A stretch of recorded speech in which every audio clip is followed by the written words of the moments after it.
Hey everybody, Kyle Coggins here, and I'm here to give you a spoiler-free review of Star Wars Episode 8, The Last Jedi.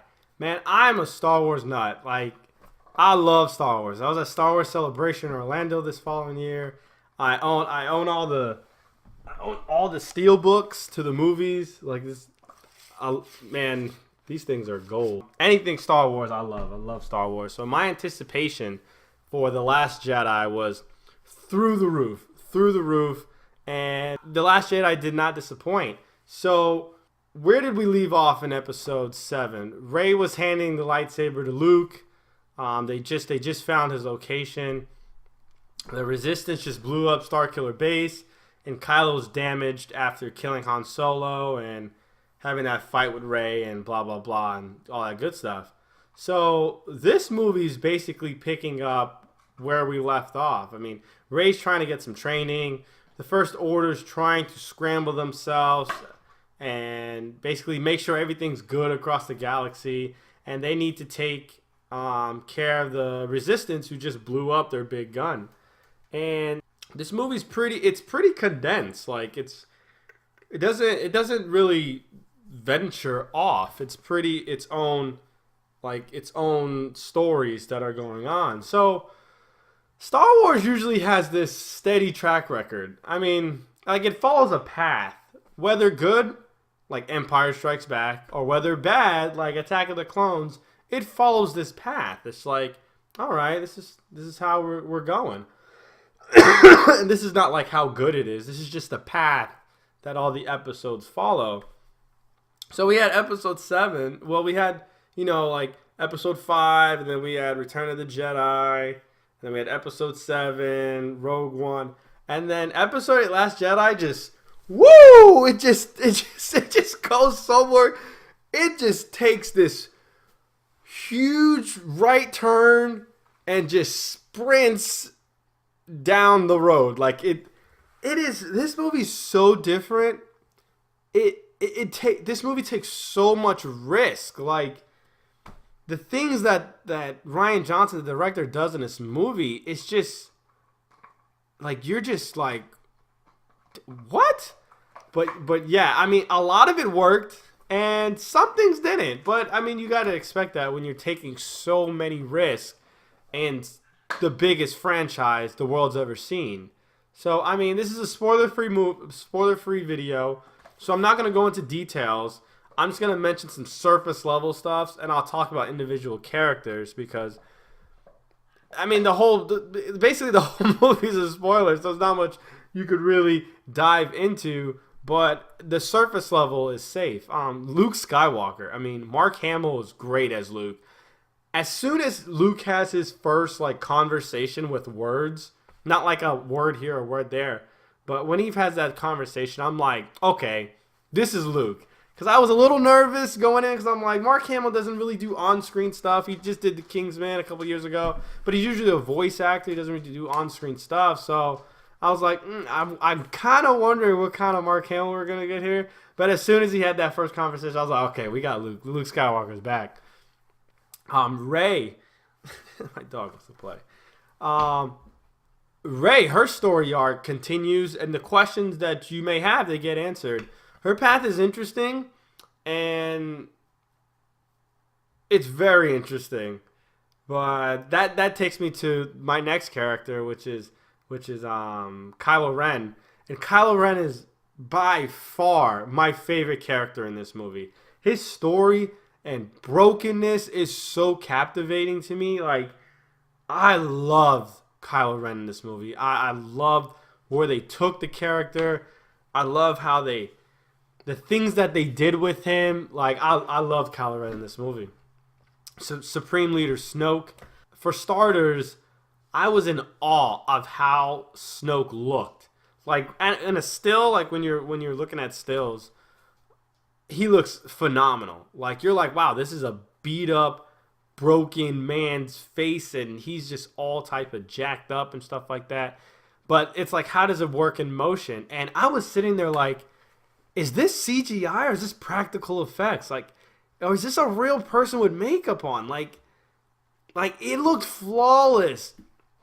And My God, Snoke is powerful, man. It's man the way he is in the trailers, like you're like, wow, this guy's powerful, and man, they don't disappoint in how powerful he is.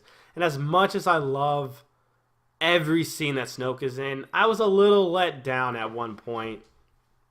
Obviously, I can't get into that, but once you see the movie, you'll know what I'm talking about when I say I was a little let down. His throne room, though, oh my gosh, this man, it's like $1 billion, man. The lovely Carrie Fisher, General Organa, or we know her as Princess Leia.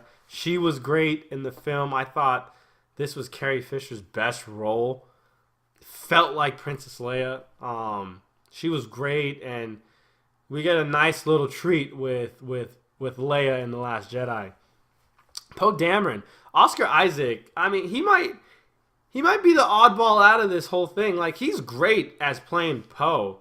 And he didn't really get much to do in The Force Awakens because, spoiler alert, we thought he was dead for half the damn movie. But I felt like his role in this movie was just like, hey, Oscar, you're a great actor. Make something good out of this. Like, you're a great actor, so just go with the flow. Like, just be, agree with this character or, like, disagree with this character. You know what I mean? Like, if you saw the movie, you know what I mean. If you haven't seen the movie, you'll know what I mean when I say that. But yeah, he kind of didn't have a place. Like, but I mean, it is what it is. Which leads me to my most disappointing part. So, Finn and the new character Rose. Like, I rewatched Force Awakens right before I went into The Last Jedi.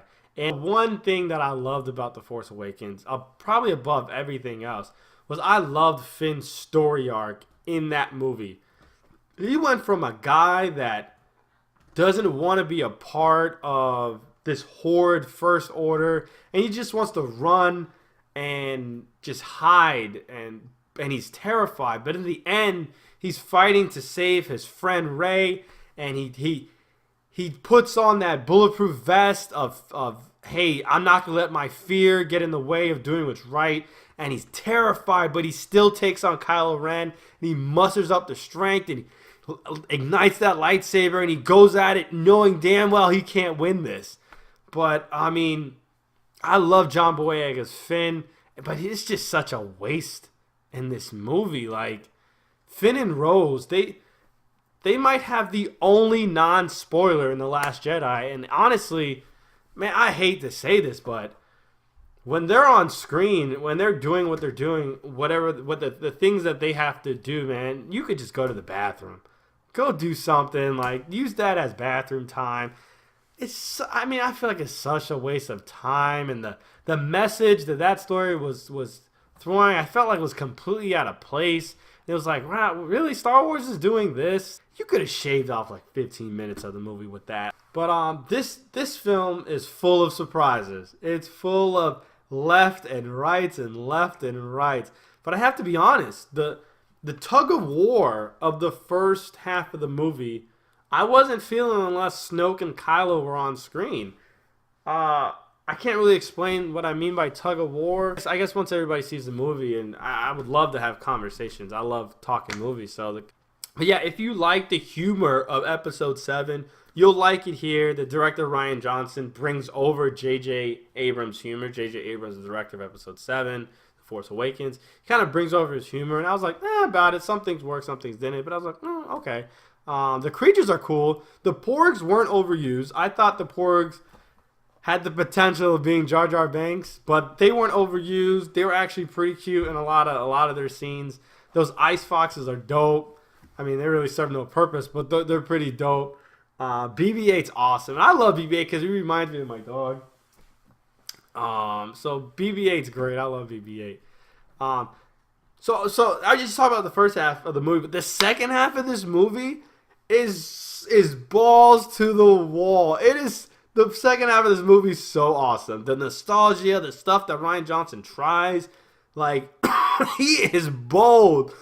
I was thinking of that commercial with Sylvester Stallone and Canelo. He's like, Canelo, be bold. Like, Rian Johnson, be bold. That's what Disney told Rian Johnson in Lucasfilm. And he was bold, man. There's this awesome perfect poster frame. Like, there's this scene in the movie, and they like hold it, and it's like the one of the greatest cinematic posters ever. And I can't say what it is, but you'll know when you see this. There's actually two, but when you see it, you're like, I have to have that on my wall. It is great. It's something that I can't wait, because I know they're gonna have posters for it. I can't wait to have that on my wall, and you'll know exactly what I'm talking about. You have this grand anticipation of Luke throughout this whole movie. Like, it eats at you. It's eating at you throughout this entire. It's kind of like The Force Awakens, where it's the feelings like The Force Awakens, where you're just waiting for Luke to show up in The Force Awakens, and you're kind of underwhelmed because he's in the movie for like 2 seconds. He's not in the movie for 2 seconds in The Last Jedi, I can tell you that. He's pretty much the main character in this movie, but you have this grand anticipation for him in a different way that eats at you throughout this movie, and man, it's like, I'm going to leave that at that. So, I mean, as you probably realized throughout this review, I'm pretty indifferent about this movie in general. Now, don't get me wrong. As a movie, this is a great movie. This is blockbuster. This is bang for your buck. This is ticket sales. This is everything you want in a movie. But because it's Star Wars, I hold it on a whole nother level than everything else. So I kind of find myself thinking back to things that didn't work for me, and it's kind of bothering me, and it's making me upset at some decisions, and then I'm like, oh my God, I can't believe that they did this. Or did they really do that? And it's like, yes, they did that. And it's, man, it's like, I'm so indifferent about it. It's something that I gotta sit on, so I can't really say if I'm on this side or, well, I can say if I'm on the it's a great movie side. Like, that's not even up for debate. But when it comes to like grading it against other Star Wars movies, where I hold it, what's below it, the order of it, that's something I can't do right now. I'm gonna see it 2 more times before the end of next week, for sure. And I'm super excited to see this movie again, especially the first half of the movie. That's something that right now I'm kind of disappointed in to some degree. But I think seeing it again, now that I'm replaying a lot of the scenes, I'm like, okay, I kind of underappreciated what that did. And I kind of underappreciated what that did, because then it leads up to this. So maybe if I go back and see that, I'll have a greater appreciation for it. So yeah, I mean, that's kind of where I'm going to leave this at, but it's Star Wars, man. It's Star Wars. Like, how do you not get hyped for Star Wars? But thank you guys for watching. Like, comment, subscribe. I can't wait to have these conversations, man. Thank you guys.